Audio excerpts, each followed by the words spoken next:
They told me that doing carnal wasn't enough. We gotta get my boy Achilles in the mix too. Rider of the red, we don't take L's, we aim for the head, man. Let's get off into it. He has incredible amounts of dexterity, being able to catapult his own spear, kick Chiron in the chest, and then catch the spear as if nothing happened. He decimated an entire group of 1-ton golems from sheer shock waves of his speed alone. You have his fight against Vampire Vlad. Despite him having this overwhelming power, Achilles was able to blitz Vlad several times at a speed so fast that he didn't even know what was going on. He's able to destroy Vlad's projectile stakes at point blank range. He was able to shoot straight through a 300-ton plane with his chariot. You want to talk about feats? Look no further. This man was able to crash into a 300-ton plane, tactfully use that plane as a shield to block Chiron's arrows, slice up the plane's debris, and use his kicks and punches to throw them as projectiles at machine gun bullet speed. On top of that, I'm just getting warmed up. He has the power to manifest his own reality marble. Chiron going as far to mention how impressed he was at his level of magecraft. He is an excellent fighter when it comes to close range combat, offering Chiron a one-on-one slug match and outpacing him majority of the time. He kicked Chiron straight through a metal plane wall. Towards the end of the fight, he landed a punch with so much force behind it that it flat out blew a hole through Chiron's chest. And yes, he is really like that. In his fight against Atalanta, he was teleporting all over the place at Mach speed, landing on boulders to keep his momentum, initiating spear manipulations while he's on these boulders, following this up with a speed blitz on Atalanta for the win. Just looking at the shockwave from the attack was enough to completely shatter the floors around them at a great distance. Not to mention, the acceleration of him pulling this off was enough to shatter the boulder that he jumped from. Even when he was weakened from losing his divine defense, he was able to knock down 5 of Atalanta's Mach arrows with no effort. Let's be honest, a lot of these servants out here are he say, she say. They're only good on paper, but Achilles is really out here putting servants in the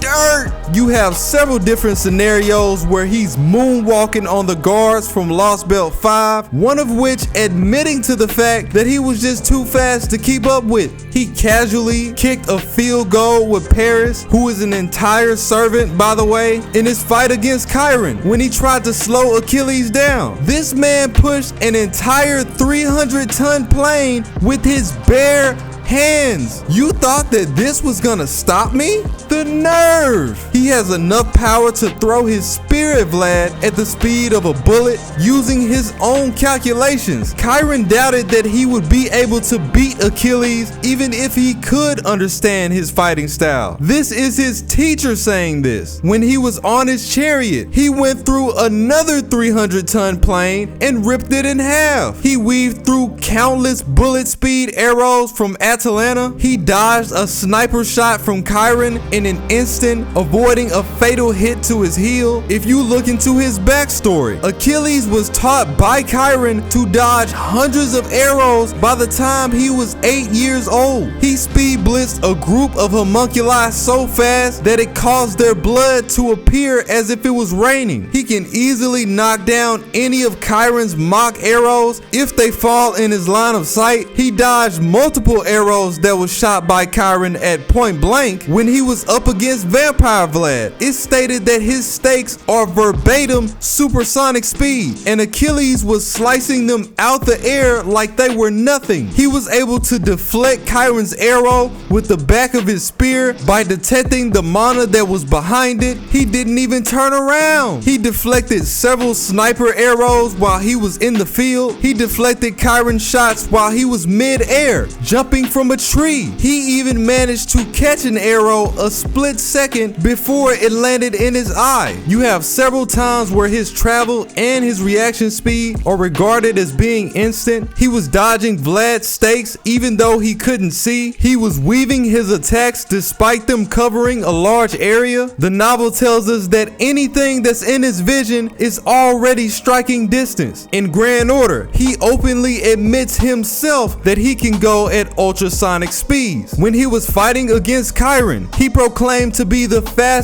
human hero around. He told Ritsuka if he was going at his fastest speed, he wouldn't be able to see him at all. You have his gifted chariot. It tells us that anything that touches this chariot would turn into pace. You have multiple scenarios regarding its high speed. It's been called light speed, bullet speed, capable of breaking the sound barrier. It was faster than Chiron's arrows and can close the gap between them in an instant. Then we have his durability. In Grand Order, the guards were in shock at how durable he still was after being shot in his heel. If you're looking to start a fight with Achilles, you might want to get in line. Only beings that have divinity are allowed to even harm him. This is insane. The only exception being a weapon of divine concept or changing up his status to make him an ally. He straight up took on several arrows from Chiron. Let's put that into perspective. Even when Chiron was missing his arrows, they were strong enough to casually create giant craters in the ground. In their first battle, he dodged an arrow with no time to spare and tanked a hit from Chiron point blank. He tanked several of Chiron's brutal face punches in their 1v1. He tanked being thrown at the plane and got right back up. He shook off a hit from Chiron's horse leg when he was in his centaur form. While they were fighting in his reality marble, Chiron face planted Achilles into the wall and dragged him for a great distance. He still shook off the damage. In his fight with Atalanta, where he had lost his divine defense due to Chiron, he was still keeping up with Atalanta's damage thanks to his armor. Either that or he was just ignoring the pain altogether. Even when you manage to hit his heel,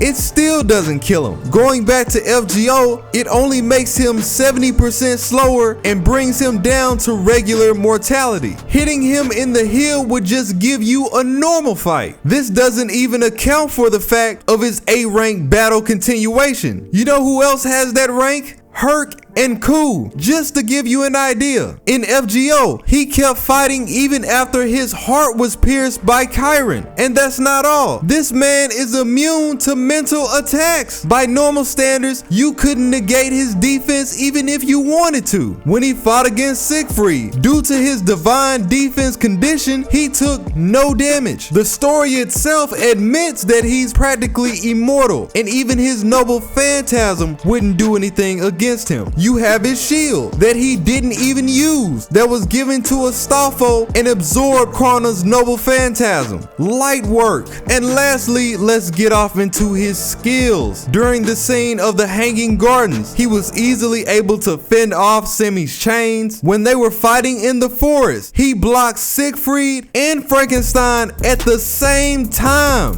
Huh? He then goes on to mock them for having the audacity to think that was enough. My boy said, y'all can't beat me 2-on-1? And here I was trying to make it fair. Oh my goodness. Once again, he caught one of Chiron's arrows in his teeth, despite the novel telling us that it was virtually impossible for him to see. When it comes to his style, he's known to be tactical, constantly shifting the dynamic in the way that he delivers. It also tells us that he's way more calculated than he looks. Due to him knowing how skilled he was as a master, he was filtering hundreds of strategies against Chiron in his mind. He managed to push Ritsuka out of harm's way with no time to spare. Amakusa himself mentioned that he would at least be a match for the invincible Krona. Going by Chiron's word, Achilles is not someone to be taken lightly. It's said that he's extremely knowledgeable, he's great at medicinal arts, and he mastered all of his lessons by the age of 10. In his conversation with Amakusa, he knew that Semiramis was targeting him despite her hiding in spirit form. He can launch, manipulate, and retract his spirit at great speeds. He can summon his gifted chariot at will, the chariot itself coming with 2 divine immortal horses. He can even do this while he's mid-air to avoid fall damage. And of course, he pierced through Semi's divine scales. He told her if I was serious, my spear would have also went through Shiro's face. You don't want this issue. What more is there to say? Truly one of the most robust fighters in the series, with some flavorful techniques to complement this on the side. Listen, the truth is the truth. We gotta hit him with the A rank. The question now is, who's next?